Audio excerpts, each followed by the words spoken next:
Engenhos do Medo. O lobisomem do Engenho São Judas. No ano de 1920, na cidade de Palmares, zona da Mata Sul de Pernambuco, o inverno chegou mais cedo, mais estranho do que o habitual. As plantações de cana estavam fracas e a caça desaparecera do mato. O povo murmurava nas feiras e igrejas que coisa ruim andava solta. Era um tempo em que a miséria e o medo se abraçavam. Joaquim Galdino era um homem arredio, vivia num casebre de barro e de palha com sua esposa, Benedita, nos arredores do Engenho São Judas.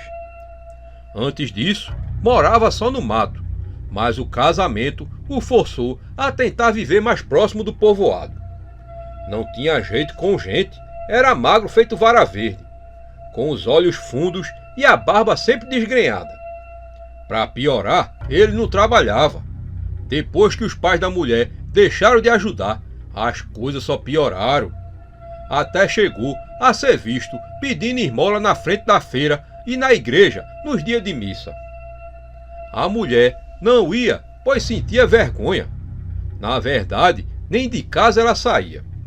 Esperava que o marido lhe trouxesse algo sempre. E às vezes até ele trazia uma galinha, ovos ou um pedaço de carne, comprados ou doados no centro da cidade. A sua terra não dava quase nada, pouco feijão, pouca macaxeira. Ele amaldiçoava todos os dias o seu roçado. Mas naquele inverno de muita chuva, não estava conseguindo nada. Já fazia dias que tomavam sopa rala de qualquer verdura colhida na pequena roça de casa. A mulher deu de encher a cabeça dele, dizendo que ele não valia nada, que não devia ter casado com ele, pois era um maldito. E naquela noite ele decidiu sair de casa, mesmo debaixo de chuva, para tentar trazer alguma carne para aquela casa. Desesperado pela fome, foi até o mato caçar qualquer carne para alimentar a Benedita. Em meio à tempestade que assolava Palmares, deparou-se com um sujeito alto, envolto num paletó poído, de rosto encoberto pela sombra do velho chapéu Panamá. "Tu quer carne para tua mulher?" perguntou o estranho com um sorriso, sem dente e a voz que parecia vir de dentro da terra. "E quem é o senhor?" perguntou Joaquim. Ele queria saber como é que aquele homem sabia de suas necessidades naquela noite chuvosa. "Eu sou um amigo que sabe das suas necessidades. Quer comer carne ou vai continuar com aquela sopa de água salobra?" disse o estranho e gargalhou debaixo da chuva. Joaquim balançou a cabeça afirmativamente. "Então pegue isso aqui", estendeu ele um frasco de vidro escuro. "Isso aí é um óleo de couro de cachorro", disse ele, entregando a Joaquim o frasco. "E pra que eu vou querer isso?" perguntou o homem. "Isso aí é isso que vai trazer a carne para você. Passe no corpo todinho quando der meia-noite e você vai se virar no melhor caçador, vai ter a força de um bicho. Todo dia vai trazer carne para sua casa e para sua mulher não tá lhe chamando de um vale-nada. Mas não deve caçar bicho não. Você deve caçar gente, carne nova, macia de criança", falou o estranho, sorrindo novamente. Joaquim fingiu que não entendeu, porém, naquele momento, ele percebeu que estava diante da presença do próprio diabo, o cão, o coisa ruim. Queria que ele fosse embora logo, e quando ele menos esperou, o sujeito sumiu feito fumaça debaixo daquela tempestade. Voltou para casa curioso, com o frasco na mão, porém nada disse à mulher. Benedita lhe chamou de imprestável de novo, pois mais um dia não comeram carne. Joaquim passou 2 dias sem usar aquilo. E numa certa noite, depois de mais uma discussão com a mulher, ele saiu de casa perto da meia-noite e quando deu a hora, passou o óleo no corpo todo. A transformação foi lenta e dolorosa, e logo se erguia uma besta, metade gente e metade animal. Quando terminou, não era mais homem, era uma fera. Foi naquele inverno de julho que começaram as mortes. Era uma noite que descia fria e o céu encoberto de nuvens pesadas nem mesmo deixava ver um sinalzinho de estrela. A pequena Maria Antônia voltava pela estrada que levava até o sítio onde morava com os pais. Estava vindo da casa da tia. Ela tinha 10 anos e já conhecia aqueles caminhos desde muito pequeno. A trilha era ladeada por uma mata espessa de um lado e do outro, e lá na frente tinha um açude de água parada. Ao longe, o primeiro galo cantava como se pressentisse o que viria. A menina ouviu o som de algo pisando nas folhas primeiro. Então parou. O vento tinha cessado e nem os grilos ousavam cantar. De repente, novamente escutou o som e depois um rosnado grave que vinha de dentro do mato. "Quem tá aí?" perguntou ela com a voz tremendo. Do mato, 2 luzes vermelhas brilharam, olhos fixos nela como os de um cachorro doido. Logo, um passo pesado quebrou os galhos secos, e então surgiu, não um homem, não um bicho, mas aquele ser. Era alto, encurvado, um corpo coberto de pelos negros e úmidos. Os dentes saltavam para fora da boca. E os olhos pareciam estar cheios de ódio. Maria tentou correr. O bicho avançou com velocidade impossível e caiu sobre ela com um urro que fez até as aves do açude levantarem voo. Não houve tempo para grito.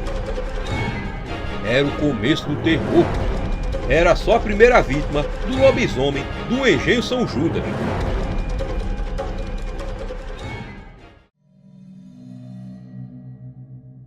Joaquim regressou para seu casebre, levando carne para a mulher. Benedita nem falou nada, apenas pegou a carne e jogou no fogo e cozinhou. Pela manhã, numa busca pelos arredores, o pai da pequena Maria Antônia encontrou o que tinha restado da filha. Foi na noite do... Já um certo tempo depois, no dia 2 de setembro de 1920, 2 irmãozinhos, João Pedro e Luzia, de 9 e 11 anos, saíram para buscar água na cacimba da família, a poucos metros do terreiro. A mãe deles estava doente e o pai saíra a cavalo até o centro da cidade para buscar algum remédio.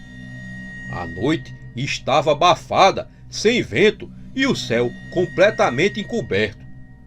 João Pedro carregava uma cabaça vazia com as mãos, enquanto Luzia ia à frente no caminho. Caminhavam em silêncio, ouvindo apenas o som dos próprios passos e do mato que se mexia ao redor. Quando chegaram à beira da cacimba, Luzia se abaixou para puxar água e notou que os sapos tinham parado de coachar. Um silêncio estranho caiu de repente. Era como se algo invisível tivesse calado a noite. "João, tu tá vendo isso?" sussurrou ela. "Os sapos pararam de cantar." O menino disse que aquilo era muito estranho e olhou em volta. No mato, à esquerda, se ouviu um estalo e depois outro. Em seguida veio aquele rosnado, baixo, gutural, vindo das sombras como se a própria escuridão tivesse rosnando. "Corre, Luzia!" gritou ele, jogando a cabaça no chão.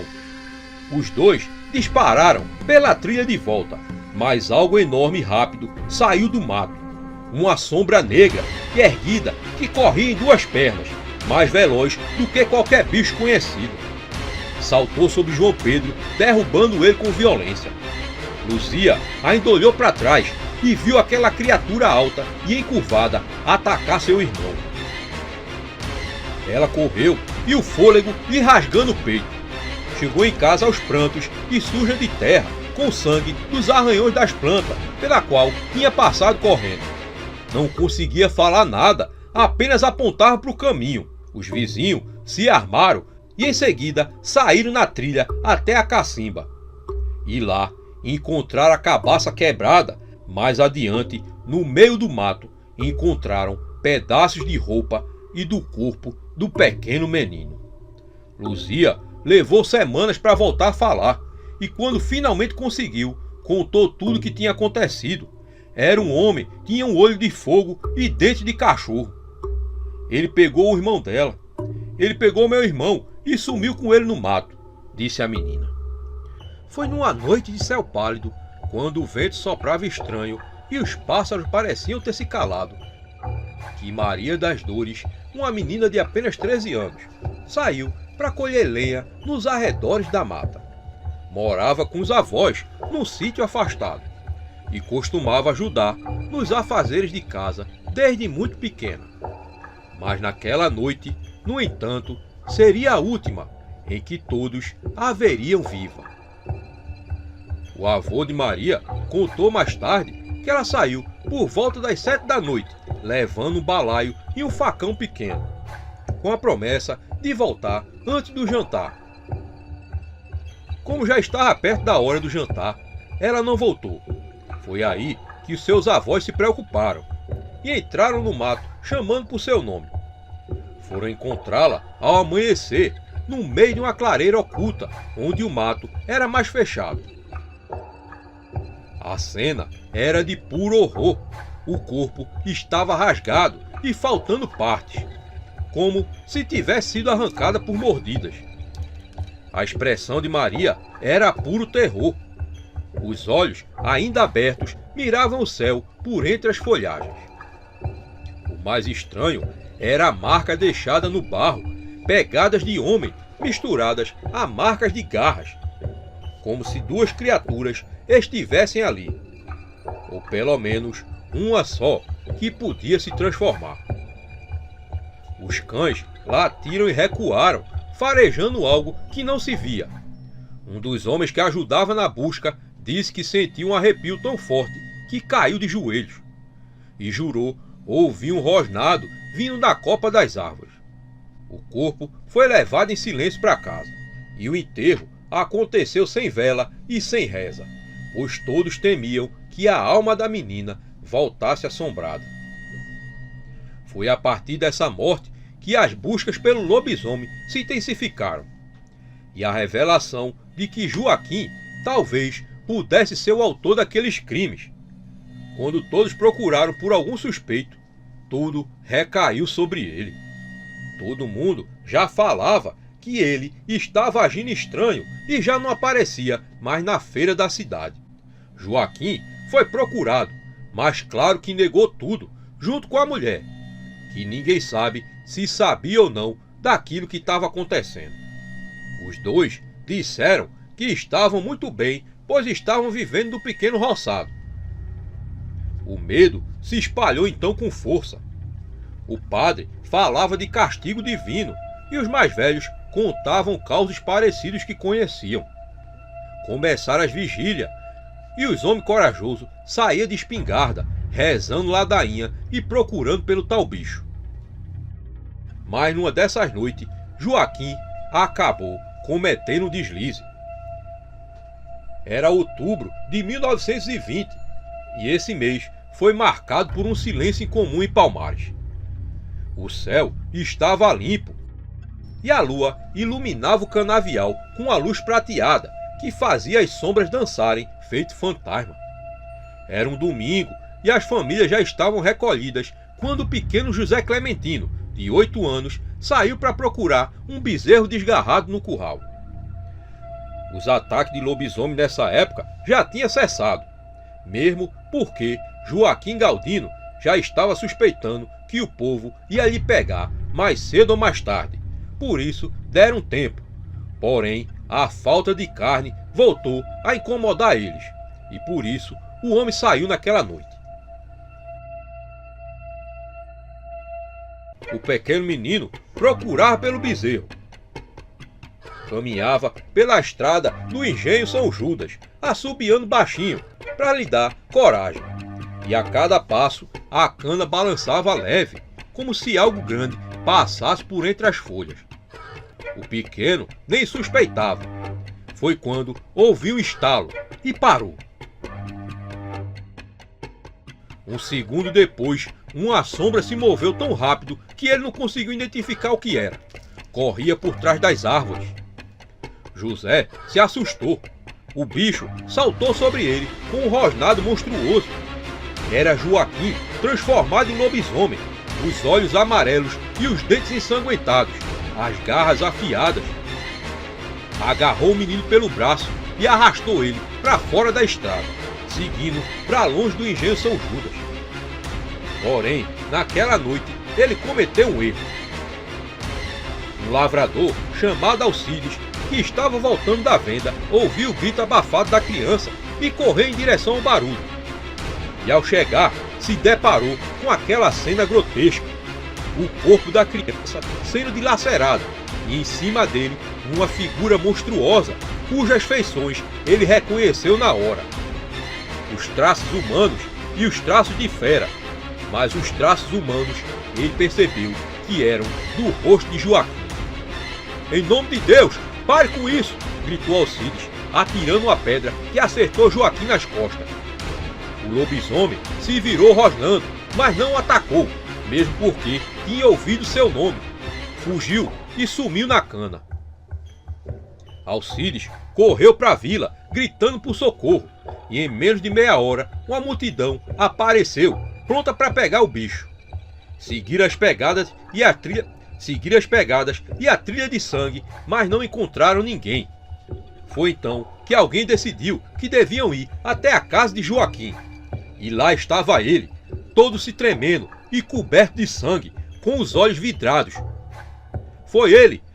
Eu vi com meus próprios olhos, era ele que estava atacando o menino", gritou Alcides. Amarraram Joaquim com cordas, rezando alto, enquanto ele ria e sussurrava coisas sem nexo.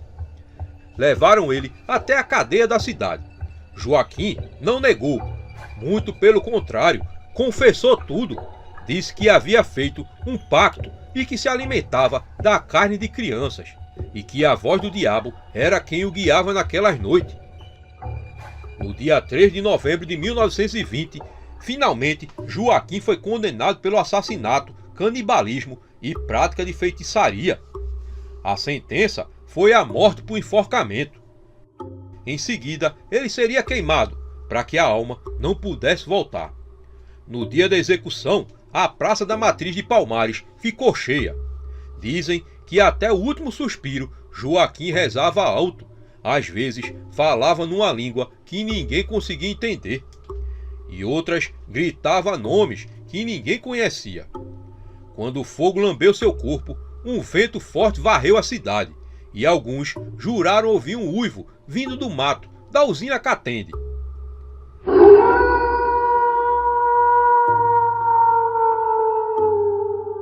Quanto a sua esposa, ficou presa por muito tempo e acabou morrendo na cadeia, mesmo dizendo que não sabia que a carne que o marido lhe trazia era carne de gente.